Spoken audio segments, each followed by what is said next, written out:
Hi guys, again welcome back to my channel Kicks Daily Vlogs. ഇന്നൊരു cooking video ആയിട്ടാണ് വന്നിരിക്കുന്നത്. ഇന്നത്തെ recipe നമ്മുടെ ഷെഫ് പിള്ളയുടെ ഒരു സ്പെഷ്യൽ ചിക്കൻ കറി റെസിപ്പിയാണ് കേട്ടോ. അപ്പോൾ എന്തായാലും നിങ്ങൾ കാണുക. അതുപോലെ തന്നെ ഈസി റെസിപ്പിയാണ്. ഒട്ടും വൈകാതെ നമുക്ക് വീഡിയോയിലോട്ട് കിടക്കാം. ഒരു നോൺ സ്റ്റിക്ക് പാത്രം എടുത്ത് അതിലേക്ക് കുറച്ച് വെളിച്ചെണ്ണ ആഡ് ചെയ്ത് നമുക്കതിലേക്ക് ഒരു 10-20ഓളം ചെറുപുള്ളി ആഡ് ചെയ്ത് കൊടുക്കണം ആദ്യമായിട്ട്. എന്നിട്ട് പിന്നെ അതിലേക്ക് വേണ്ടതാണ് ഒരു ചെറിയ കഷ്ണം ഇഞ്ചി, ഒരു 8 അല്ലി വെളുത്തുള്ളി, പിന്നെ ഒരു മീഡിയം സൈസ് 2 സവാള, ഒരു 3 പച്ചമുളക്. ഇതൊക്കെ നല്ല ഗോൾഡൻ കളർ ആകുന്നതിന് വരെ നമ്മൾ ഇളക്കണേ. ചെറുള്ളി കട്ട് ചെയ്യേണ്ട ആവശ്യമില്ല കേട്ടോ. അതൊന്നും അങ്ങനെ മുഴുവനെ തന്നെ നമുക്കിടാം. നല്ല രീതിയിൽ തന്നെ വെന്ത് കിട്ടും കേട്ടോ. അപ്പം ഞാൻ അത്യാവശ്യം വലിയ ചുവന്നുള്ളിയാണ് എടുത്തത്. പക്ഷെ നന്നായിട്ട് നമുക്ക് വെന്ത് കിട്ടി കേട്ടോ. നല്ല രീതിയിൽ തന്നെ ഗോൾഡൻ കളർ ആവുന്നത് തന്നെയാണ് കേട്ടോ ഈ ഒരു കറിയുടെ ടേസ്റ്റ് എന്ന് പറയുന്നത്. ഉള്ളിയൊക്കെ നല്ല വഴണ്ട് കിട്ടിയാൽ പിന്നെ അതിലേക്ക് നമുക്ക് ഒരു സ്പൂൺ കാശ്മീരി ചില്ലി ഞാൻ ആഡ് ചെയ്യുന്നുണ്ട്. പിന്നെ അതിലേക്ക് ഒരു 1/2 സ്പൂൺ മഞ്ഞൾപ്പൊടിയും പിന്നീട് ഒരു 2 സ്പൂൺ നമ്മുടെ മല്ലിപ്പൊടിയുമാണ് കേട്ടോ ചേർക്കുന്നത്. പിന്നെ ഇതിലേക്ക് വേണ്ടത് ആവശ്യത്തിനായിട്ടുള്ള ഉപ്പാണ് കേട്ടോ. ഇതെല്ലാം ചേർത്ത് നല്ല രീതിയിലൊന്ന് നമ്മൾ വഴറ്റിയെടുക്കണം. മസാലയുടെ പച്ചമണമൊക്കെ മാറി കിട്ടണം. മസാലയൊക്കെ ഒന്ന് വഴണ്ട് കിട്ടിയാൽ ഈ കളറാണ് കേട്ടോ നമുക്ക് കിട്ടുക. ഈ ഒരു സമയത്ത് നമ്മൾ കഴുകി വൃത്തിയാക്കി വെച്ചിരിക്കുന്ന ചിക്കൻ നമുക്ക് ആഡ് ചെയ്യാം. ഞാനിപ്പോൾ ഇവിടെ 1 കിലോ ചിക്കനാണ് കേട്ടോ യൂസ് ആക്കിയിരിക്കുന്നത്. ചിക്കൻ ചേർത്ത് കഴിഞ്ഞാൽ എല്ലാ മസാലയും അതിൽ പിടിക്കുന്ന രീതിയിൽ നന്നായിട്ട് മിക്സ് ചെയ്ത് കൊടുക്കണം കേട്ടോ. മസാലയൊക്കെ നന്നായിട്ട് മിക്സാക്കി കഴിഞ്ഞാൽ പിന്നീട് നിങ്ങൾക്ക് ഹൈ ഫ്ലെയിമിൽ വെച്ച് ഒരു 5 മിനിറ്റ് ചിക്കൻ നന്നായിട്ട് ഇങ്ങനെ ഒന്ന് ഫ്രൈ ചെയ്തെടുക്കാം കേട്ടോ. ചിക്കൻ്റെ ആ പിങ്ക് കളറൊക്കെ മാറി ഒരു വൈറ്റ് കളർ ആകുമ്പോൾ അതിലേക്ക് നമുക്ക് ഒരു 2 പൊട്ടറ്റോ ഇതേപോലെ സ്ക്വയറായിട്ട് അരിഞ്ഞ് നിങ്ങൾക്ക് ഇതിലേക്ക് ആഡ് ചെയ്യാം. ഇതും നല്ല രീതിയിൽ നന്നായിട്ട് മസാലയ്ക്ക് പിടിക്കുന്ന രീതിയിൽ ഹൈ ഫ്ലെയിമിൽ തന്നെ വെച്ച് നിങ്ങൾക്ക് ഇളക്കാം കേട്ടോ. നന്നായി മിക്സാക്കി കഴിഞ്ഞാൽ പിന്നെ ഇതിലേക്ക് വേണ്ടത് നമ്മുടെ തക്കാളിയാണ് കേട്ടോ. ഇപ്പോൾ ഞാനിവിടെ എടുത്തിരിക്കുന്നത് 2 ചെറിയ തക്കാളിയാണ്.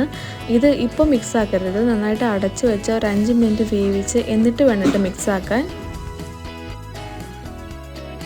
തക്കാളി ഇങ്ങനെ ആവിയിൽ വേവിക്കുന്നതായിരിക്കും നല്ലത്. കാരണം ഇങ്ങനെ വെന്ത് കഴിഞ്ഞാൽ നമുക്ക് പെട്ടെന്ന് ഉടച്ചെടുക്കാൻ പറ്റും കേട്ടോ. അതുപോലെ തന്നെ തക്കാളിയിൽ നിന്നുള്ള അത്യാവശ്യം വെള്ളമൊക്കെ ഇറങ്ങിയിട്ടുണ്ട് കേട്ടോ. ഈ ഒരു സമയത്താണ് നമ്മൾ കറിയിലേക്ക് വെള്ളം ആഡ് ചെയ്യുന്നത്. ഞാനിപ്പോൾ ഈ ഒരു ചെറിയ കപ്പിൽ ഒരു 1.5 കപ്പ് വെള്ളമാണ് കേട്ടോ ഒഴിക്കുന്നത്. കാരണം ഞങ്ങൾക്ക് അത്യാവശ്യം ഗ്രേവി വേണം.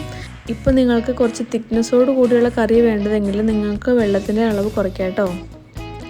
വെള്ളമൊക്കെ ആഡ് ചെയ്ത് കഴിഞ്ഞാൽ നന്നായിട്ട് മിക്സാക്കി നമുക്ക് അത് അടച്ച് വെച്ച് വേവിക്കാം കേട്ടോ. ഇടയ്ക്കൊന്ന് തുറന്ന് നമുക്കതിലേക്ക് കുറച്ച് കറിവേപ്പില ആഡ് ചെയ്ത് കൊടുക്കാം. എന്നിട്ട് വീണ്ടും നമുക്കത് അടച്ച് വെച്ച് കുക്ക് ചെയ്യാം കേട്ടോ.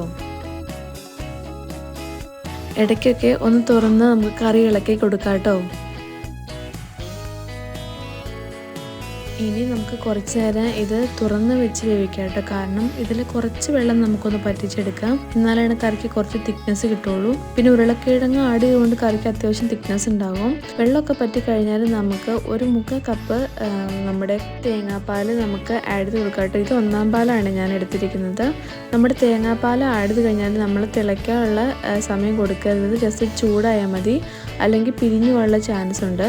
അപ്പോൾ നല്ല രീതിയിൽ ഇളക്കി കൊടുക്കണം. ഈ ഒരു സമയത്ത് നമുക്കിതിലേക്ക് 1 സ്പൂൺ ഗരം മസാലയും അതുപോലെ തന്നെ ഒരു 1/2 സ്പൂൺ കുരുമുളക് പൊടിയും ചേർത്ത് കൊടുക്കാം കേട്ടോ.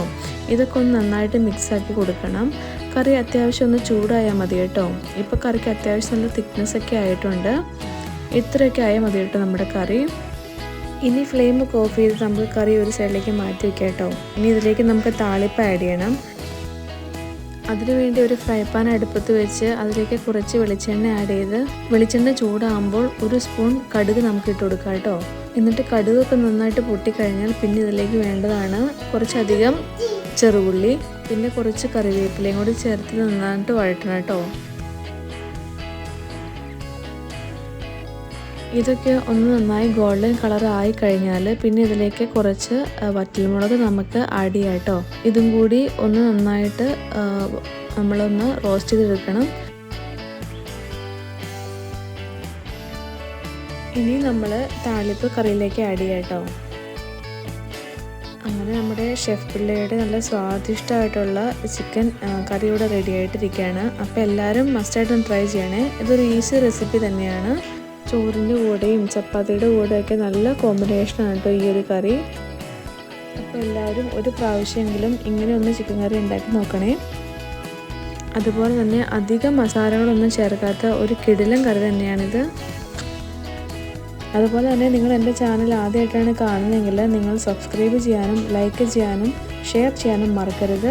അതുപോലെ തന്നെ സബ്സ്ക്രൈബ് ചെയ്യുമ്പോൾ അടുത്തുള്ള ബെല്ലൈക്കൺ കൂടി അമർത്തണേ. എന്നാൽ മാത്രമേ ഞാനിടുന്ന വീഡിയോസ് നിങ്ങൾക്ക് നോട്ടിഫിക്കേഷനായിട്ട് ലഭിക്കുകയുള്ളൂ. അപ്പോൾ അടുത്ത നല്ലൊരു റെസിപ്പിയുമായിട്ട് വരാം കേട്ടോ. അപ്പോൾ അതുവരേക്കും എല്ലാവർക്കും ബായ്.